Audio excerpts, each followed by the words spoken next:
a lot to be discussed about the game, of course, but like you saw in that video, as in the first and foremost thing, especially for a Newcastle fan like Adam, it's got to be the takeover, right? As in, it's huge for Newcastle United, and they've been waiting for years. And I know these talks have been going on for a couple of years now. And we did cover in the news, Chelsea news that you saw. Again, it's in the links below. But it's nothing better than hearing from a Newcastle fan like Adam. So, Adam, a lot of changes. It's probably the best time of your life as a Newcastle fan, probably in the recent times, I can say. Right? I'm sure you're buzzing like everyone else, right? But talking about the manager, I know Steve Bruce, has now left, and obviously it is Graham Jones taking care of things. But we all know that it's just interim; it's not going to happen a permanent thing. And the talk of the town is that Paulo Fonseca, if I'm not wrong, the ex-Roma manager, is favorite as of now. So I don't know about you, Adam, but for me, it was a little bit surprising. I know he had a great record when it comes to Roma and Shakhtar. Also, he did great work there. But a club like Newcastle, where I think obviously with the Geordie army, the ToonArmy, being there, handling situation, don't you think it's better to go for someone who's proven in England, someone who knows English football? It would make more sense to go with someone who has experience, yes, definitely. But the thing with Fonseca is that he's an attacking-minded manager, and I feel like Newcastle needs someone that actually wants the team to get forward, because we've had so many defensive-minded managers for years now, and I'm sick of it, to be honest. But in terms of Fonseca, yes, there's a lot of questions that need to be answered about him. Can he really do it in the Premier League? But, I mean, the worst-case scenario with this guy is we can just sack him and get another manager straight. That's the kind of club we are now. I mean, we're not a club anymore. That's just got to keep a hold of someone like Steve, who's for 3 or 4 years. Like now, if he's not good enough, he'd get sacked straight away and bring someone else in. So, for me, yes, it could potentially get us relegated this season. But I mean, I'd rather take a risk now than just keep someone that's going to be rubbish for the next few seasons. So, I don't mind getting Fonseca right now. And then at the end of the season, if he's not doing a good job, get rid of him and bring someone else in. That's how I kind of see this one. But yeah, it's just the feeling now, though, of actually knowing that you can go out and get these sort of manager and players in now compared to the season before, and you're stuck with Steve Goose, Jeff Hendry. I mean, yeah, there's a massive difference. I know as Chelsea fans, you know how to experience those sort of people coming into the club, but trust me, it's not good. And yeah, in terms of the future summer windows now, it's going to be exciting to watch this football. I mean, in terms of this match on Saturday, I don't fancy Newcastle's chances, I'll be honest. It's way too early for this takeover to have an immediate effect, but it's more just putting the stepping stones in there and just waiting for the future. But still, I'm looking forward to this game. Yeah, again, I kind of agree with you there. But I was just thinking about, again, the other names that you're talking about, the manager are the Roberto Martinez of the world, Frank Lampard, of course. For me, I know when it comes to Roberto Martinez, for example, he's not going to achieve anything with Belgium. He's not been able to get anything with that golden generation of Belgium. So I don't think it'll improve from here. So I think club football kind of suited him, as in that's my opinion again, with him, especially with Swansea, the kind of football you're talking about, Roberto Martinez would probably bring you that. Even at Wigan, I know Wigan got relegated, but he won them the cup. So I think that is something that Roberto Martinez has compared to a Fonseca. Lampard, on the other hand, if I can say again, Shrey, I don't know about you, but for me, it'll be like a deja vu for Lampard. Getting all the money, buying people, and like Adam mentioned, right? It's about basically just creating that stepping stone for maybe the next manager. So, as a Chelsea fan, I wouldn't like to see even Lampard going there. I don't know about Shrey. What do you think there? For me, you're absolutely right. But also the thing with Frank Lampard is that when you arrive at Newcastle United right now, they are near to relegation zone. They're in the relegation zone right now. And they see Steve Bruce, as much as we can say, your Sam Allardyce, they know how to get out of the bottom zone. They know how to stretch the victories. With Frank Lampard, the problem was, as much as it hurts me to say this, has he got that experience of the pressure one? Because at Chelsea in the first season, we had to develop our youngsters. We had to finish in the, even finishing 7th will not have been a bad season. It was an overachievement to finish 4th. But then when the pressure came of winning a trophy, sadly, it just make him a bit more tactical things came into play. And at Newcastle, when he will have the pressure to win the match, to save himself from relegation, it just won't work. And at Newcastle, it's not going to happen in an instant that they become a successful team. It's going to take them time. And I think it's better to go for someone progressive as well as experienced rather than someone who is young but has good ideas. Well said. Definitely. Again, like there are other names also, but it's between these three is what I really hear. Like it's probably Paulo Fonseca. But talking about that, obviously, let me big up Krishna as well. He was there in the last stream. Krishna, big up to you, and of course the Front Seat Podcast, a great channel again. But Adam, why do you think Antonio Conte said no? Like it seems he was the first choice initially, right? But what do you feel like? What's the reason? In terms of Conte, I don't think Newcastle ever tried to get him, which surprises me because, I mean, yes, it might not happen, but I mean, this guy hasn't got a club, he hasn't got a job at the minute. I mean, we should have just put the offer down because Conte has got Premier League experience, he's a class manager, and I don't know, I haven't heard much about Conte towards Newcastle, so I'm just going to assume that the new owner's never spoke to him, which is really surprising.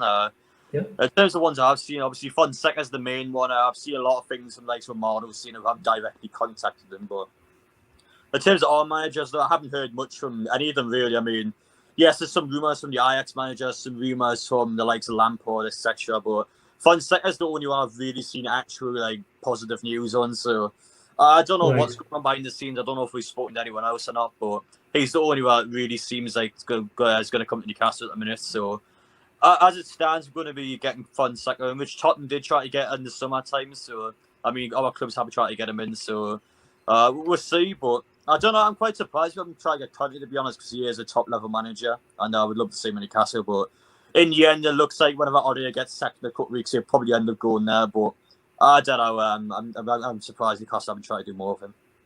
Yeah, then again, I know that I watched, Adam's video today about Alan Shearer being there on the ground along with someone. Like again, we all kind of guess who's that.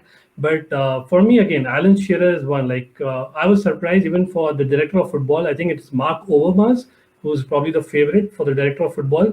I'm actually surprised, like a person like Alan Shearer, why isn't he considered? Because he knows Newcastle inside out. I know managerial stint did not prove to be great, but director of football, I think probably he would have done a better job than a Mark Overmars. Just kind of putting it out there. What do you think, Adam? In terms of Shearer, I think he'd get an ambassador role at the club. I don't think he'd be involved in the team though. In terms of an ambassador role, he would probably do things like he would just speak to the players, he would go across the world and just obviously represent Newcastle United abroad. But in terms of director of football, the only problem with Shearer is he has no experience in terms of actually understanding players in the game. He just knows Newcastle United like the back of his hand. But with someone like Mark Overmars or is anyone really Lewis Campos, all these available directors of football that actually have experience in the game in terms of how to manage players, in terms of how they progress players. So for me, Shearer probably wouldn't be the best role to put the director of football. I would definitely give him a role at the club, but instead of the director of football, I would leave to someone that actually has been a director before. I don't think you should be getting new directors in at this current time. Yes, again, we hear from Just Viola that we are hearing more manager news from Manchester United than Newcastle United. And we'll come there. And that is probably the reason why the Newcastle manager news has kind of, tapered off in the last couple of days because of obviously, huge movements in the managerial space.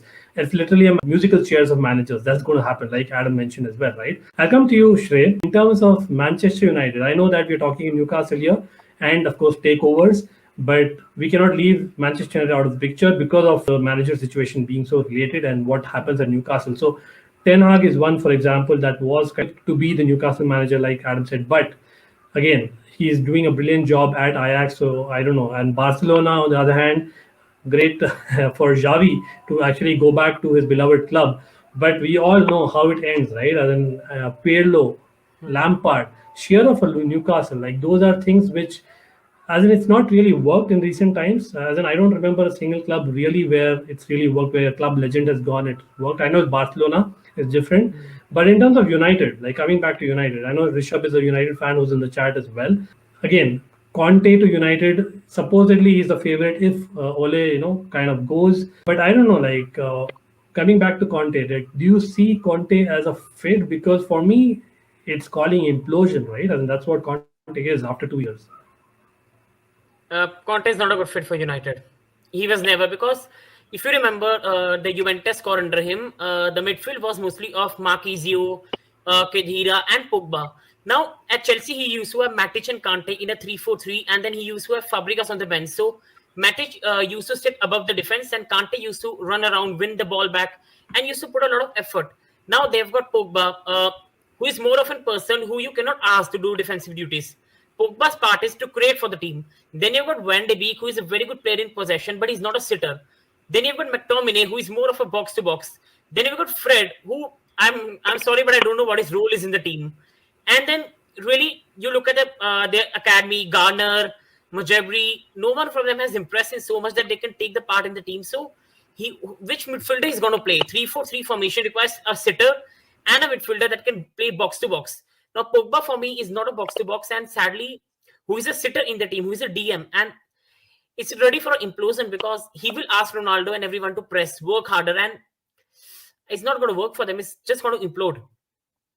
Yeah, I kind of agree there. I just wanted you to second that just to be sure. But again, a lot of names there, like Prasanna says, Conte does well in the league, but is so poor in Europe. Records speak for itself. And Newcastle also definitely are, targeting getting to Europe. Like obviously not immediately, but again, like people in the chat, like we have put in a poll. So do take the poll because we would like to know who's the kind of best fit for Newcastle or who's going to be likely manager for Newcastle, because their aspirations are clear. And of course, big up to Miss Melina to join again, a great channel at that. Thanks for coming on. But yeah, as in a lot of talk around United. But I'll put a question related to United to Adam as well, because I think in a way you can say it's related because of the managerial talk. Now, Pochettino is again one person, Adam, that has been told that okay, he can probably be sacked if things don't go well at PSG in the next month or so. And that is when Ole Gunnar Solskjaer, coming the international break, may be sacked. But meanwhile, I think Sir Alex Ferguson apparently has told that he wants Ole to get more time. Like this is probably the last time. So do you think like a figure like Alex Ferguson coming in and talking about it, just like say a Shearer maybe tells in Newcastle, these are things which probably get kind of stuck in between, and that's the reason why clubs like Newcastle, Manchester United, historical clubs, are not able to kind of go over the line and take a call quickly? That's quite an interesting way of putting it. In terms of Newcastle, I mean, an ex-manager, it doesn't really matter what people think, like Shearer think. I mean, the owners had the final say. The PIF will be involved with the money, they'll be funding the club. And I mean, in terms of bringing a manager in, we just need someone in that can sort this team out at the minute. It's not about getting these world-class managers in straight away. I mean, yes, of course, you eventually Newcastle do want to push on and be a European club, but at the minute it's laying the foundations. We are 19th in the table. We can't just expect these world-class players to come straight away. We've got to work what we have. We've got to spend the money wisely, and we've got to slowly build our way up. Like it's like a game of chess. You've got to slowly play your turns. But I feel like in a couple of seasons, if a new manager eventually will start sacking some off, I feel like we can go for these big names and get them in. But in the meantime, though, it's just about staying up this season. Really. I don't care what we do as a football club. It's just about staying up. We're 19th in the table. We haven't won all season long. That's the most important part, getting wins on the board and staying up. Yeah, as in definitely, as in Adam is grounded. You can make it out, right? As in definitely, that's why I respect Adam. Like he knows his stuff as well, and he's more real.